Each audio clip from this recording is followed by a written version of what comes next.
Toujours un plaisir de vous informer sur la Télé-Pacifique. Mesdames, Messieurs, bienvenue à ce journal. Les points qui dominent l'actualité, nous sommes à environ un an du délai imparti par les autorités chiliennes pour permettre aux Haïtiens en situation irrégulière sur le territoire de se mettre en règle avec l'immigration sous peine d'être rapatriés. La commission justice du Sénat presse les autorités concernées d'accélérer le processus permettant de fournir les documents d'identité nécessaires aux ressortissants haïtiens. Les ministres de l'Intérieur et de la Justice rassurent que le gouvernement haïtien travaille d'arrache-pied afin de respecter le délai imparti par les autorités chiliennes. Des agents de la DCPJ seront dépêchés sous peu à l'ambassade d'Haïti au Chili pour faciliter le processus de livraison des pièces d'identité aux demandeurs haïtiens, annonce Jean-Roudy Ali.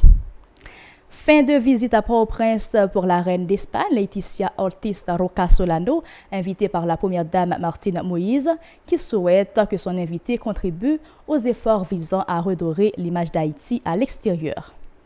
Le ministère des Affaires sociales dispose désormais d'un système d'information capable de fournir des données sur la vulnérabilité de la population haïtienne, une initiative supportée par l'USAID et l'Union européenne.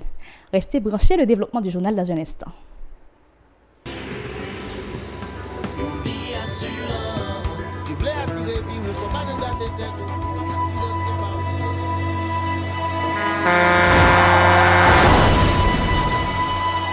En général, moun pa reme pran assurance.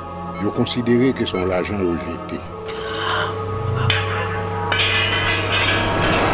Et pourtant, l'argent assurance te doué dans budget ou à côté l'argent caille avec l'argent mangé. Li là pour les deux traverser un mauvais pas. Gardez tout à côté ou. Ouais comment gros problème qu'on entre sur monde sans attendre. Mandez Dieu pardon, ça qu'arrive au tout. Une assurance dit ou précaution pas capon. Les mal arrivés, les faux amis flair à saison a fait comme si on pas de jambe connaît. Une assurance après rétaver au pour le jour, continuer vivre la vie ou quitter ce course là dans main nous. Une assurance. Vivez en toute assurance. Merci de rester branchés. Le développement du journal. Bienvenue.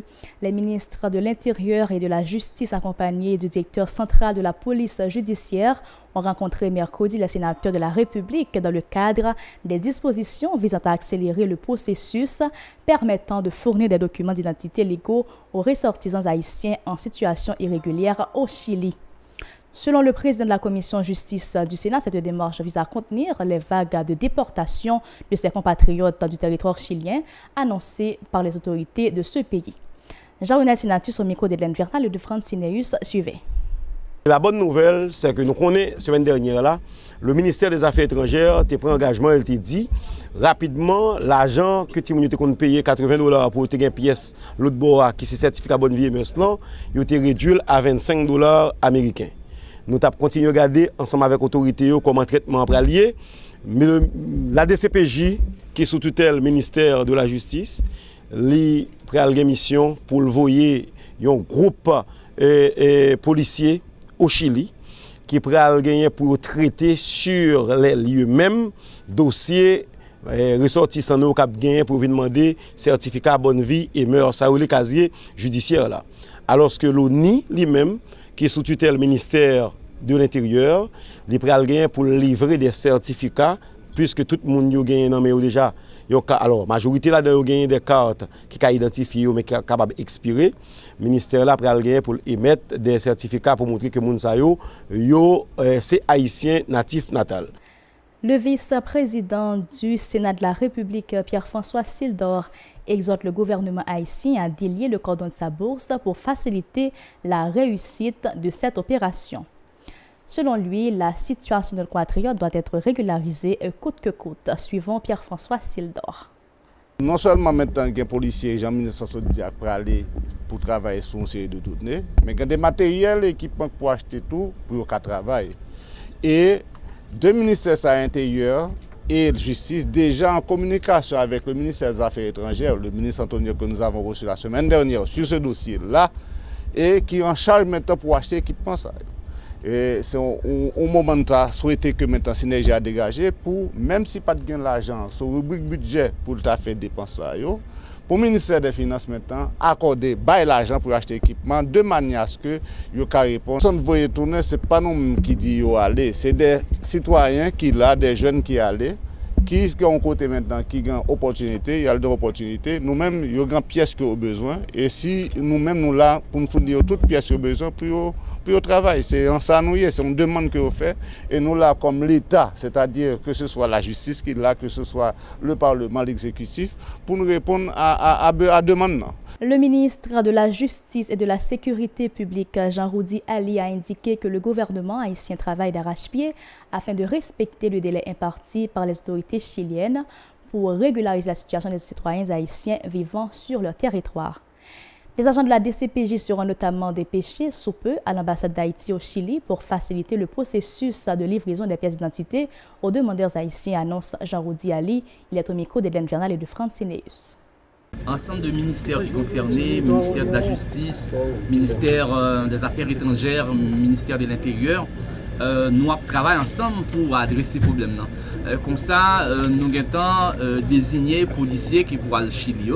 Les matériels que nous avons besoin, nous travaillons sur ce dossier pour permettre que les citoyens qui vivent au Chili soient capables de joindre réponse à problème qui gagnent, à savoir problème pour gagner certificat casier judiciaire, on a dit certificat de police, ensuite documents d'identité que vous avez besoin, l'ONI qui est relevé du ministère de la Justice, disponible pour le bail certificat à Monsao parce que c'est des gens qui identifient déjà. Si vous voyagez, vous avez un passeport, vous identifié, il suffit que vous produisez de maintenant, il y a un certificat nécessaire par rapport à cela.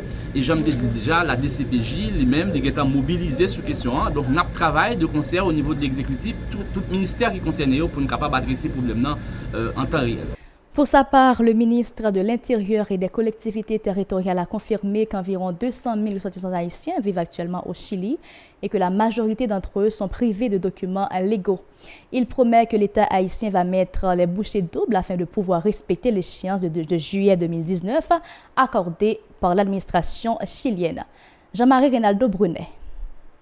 Alors, le gouvernement chilien a demandé nous et qu'il y a PDO. Et qu'il y a besoin de certaines pièces et que pour peut-être régulariser cas et haïtiens pareils nous qui au Chili.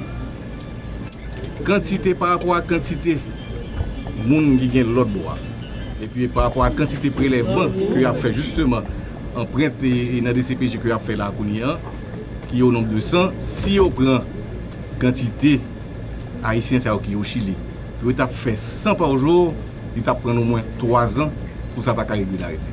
Or nous avons un délai jusqu'à juillet 2019. C'est là nous avons une nécessité, après une nécessité pour nous faire une synergie ensemble pour nous qui peut-être nous aider frères nationaux là qui au Chili. Donc c'est ça que fait qu'on y a, ils prennent des dispositions pour envoyer de monde directement au Chili avec de nouveaux matériels justement pour y aller travailler. La journée qu'on a nuit pour délai à respecter pour nous si au moins dans 6, 7 ou bien dans 8 mois et que tout les ressortissants nous gagnent aux frères nationaux qui au Chili pour essayer de joindre papier ça pour régulariser. Autre dossier, la reine d'Espagne, Leticia Ortiz Roca Solano, a achevé ce mercredi une visite de 2 jours à Port-au-Prince sur invitation de la première dame de la République qui souhaite qu'elle contribue à promouvoir une bonne image d'Haïti à l'extérieur. Mercredi, Martine Moïse a accompagné son invité, notamment lors de sa visite au centre éducatif Saint-Vincent-de-Paul, le Cité-Soleil. Jean-Marc Sondorcy et Guerre Noël étaient sur place. Suivez leur compte-rendu. Ces images attendrissantes de la reine d'Espagne, prenant des enfants défavorisés haïtiens dans ses bras, font le tour des réseaux sociaux et suscitent des commentaires divergents sur la toile. Aux côtés de la première dame de la République, Martine Moïse, Leticia Ortiz Roca Solano visite comme prévu le centre éducatif Saint-Vincent-de-Paul, établi à Cité-Soleil, le plus grand bidonville du pays. Les 2 femmes sont accueillies chaleureusement par les hôtes. Bravo, bravo, un aplauso para los niños de Margaritanazo. Ahora vamos a disfrutar de un baile con unas niñas. Entourés de tableaux arborant des messages de bienvenue, des élèves exécutent des chorégraphies et fredonnent en chœur des chants appris spécialement pour l'occasion en espagnol, la langue de leur invité principal. Con buen entusiasmo la grande amistad del amor.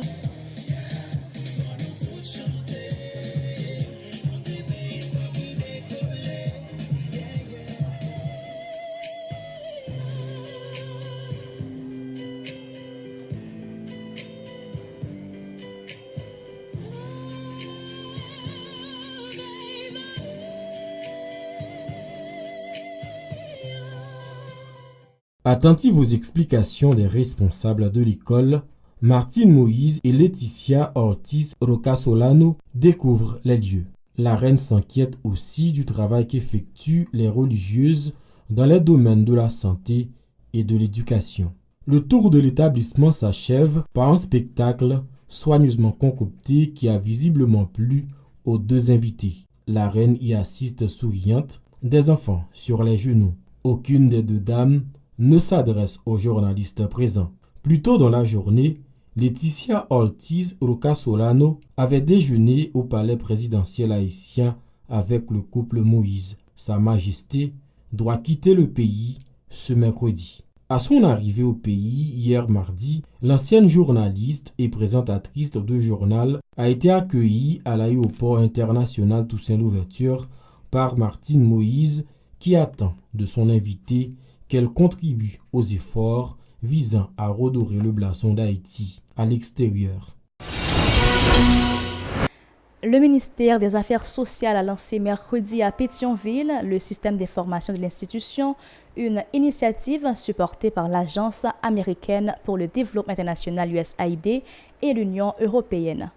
Selon la ministre Stéphanie Auguste, ce nouveau registre fournira des données sur la vulnérabilité de la population haïtienne en vue de mieux orienter les actions des organisations non gouvernementales œuvrant dans le pays. Elle est au micro de Mario Sylvain et de Francineus.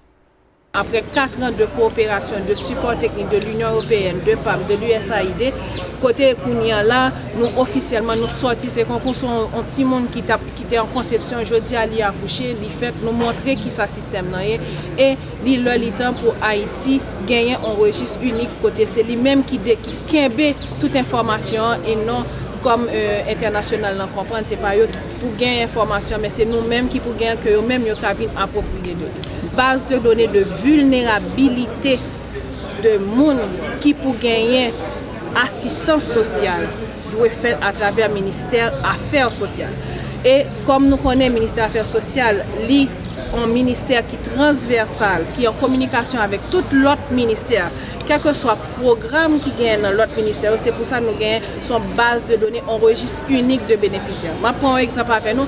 Si nous avons besoin de faire un programme Corée paysan, ministère Affaires sociales en collaboration avec agriculture qui à travers le bureau agricole communal qui en étroite collaboration avec communes avec association planteurs là il y a une base de données mais qui côté couche vulnérable ça que n'a pas tenu qui côté pour joindre registre ça c'est dans Affaires sociales pour registre ça. Le représentant de l'UE en Haïti, Vincent Degère, a précisé qu'un montant de 3,6 millions d'euros a été consacré à la mise en place de cette structure. Elle permettra d'améliorer l'efficacité de l'aide des ONG à Haïti. C'est félicité M. Degère. Suivez-le. Notre implication, c'est de poursuivre un effort qui a déjà été engagé par le ministère avec nos collègues américains de USAID notamment, qui avaient travaillé dans le cadre de Corée la vie pour mettre en place une chose très importante qui est une véritable politique sociale en faveur des plus vulnérables ici en Haïti. Donc ça c'est le premier objectif que l'on s'est fixé. Le deuxième objectif qui concerne plus directement l'Union européenne, c'est la lutte contre la faim en Haïti, la lutte contre l'insécurité alimentaire et nutritionnelle. Et là, avec cet outil, nous allons franchir un pas. Nous allons non seulement avoir une base de données des plus vulnérables, mais aussi des indications sur quelle est leur situation familiale, quelle est leur situation en termes de malnutrition et qu'est-ce que l'on peut faire, quels sont les besoins qu'ils ont et comment est-ce qu'on peut y répondre de manière plus pertinente. Et il y a une ambition derrière tout ça, c'est un troisième objectif qu'on venait se fixer avec le ministère, c'est d'essayer d'avoir une base qui non seulement couvre 20% du territoire comme c'est le cas aujourd'hui, la Grand'Anse, l'Artibonite, le Nord-Ouest qui sont des zones les plus fragiles en termes d'insécurité alimentaire, mais aussi d'essayer de développer une base au niveau de l'ensemble du pays pour qu'on puisse vraiment avoir une politique nationale ambitieuse en matière sociale. De son côté, l'ambassadeur des États-Unis accrédité en Haïti, Michel J. Cizon, dit espérer que cette démarche pourra contribuer à l'amélioration des conditions de vie de la population. Michel J. Cizon au micro d'Edlène Vernal et de Francine Léus suivait. Le CIMAST est devenu un outil clé d'analyse de facteurs de vulnérabilité pour aider le gouvernement haïtien et ses partenaires à développer une base de preuves à l'appui des programmes sociaux qui soutiendront une politique nationale de protection sociale. Cet outil important sera éventuellement utilisé par d'autres ministères et partenaires qui soutiennent les objectifs de la protection sociale et du développement en Haïti. Et nous espérons que tous vont utiliser CIMAST dans leur travail pour soutenir le peuple haïtien. Nous espérons aussi que CIMAST contribuera à réduire ou à éliminer la perte d'informations importantes à la fin de la période d'exécution des projets de développement ou la protection sociale. Et nous espérons que CIMAST se développera dans les années à venir comme plateforme de partage de données et d'adoption de mesures communes pour évaluer les progrès accomplis par rapport aux objectifs communs. Un plaisir de vous avoir présenté ce journal, mesdames, messieurs. Restez branchés.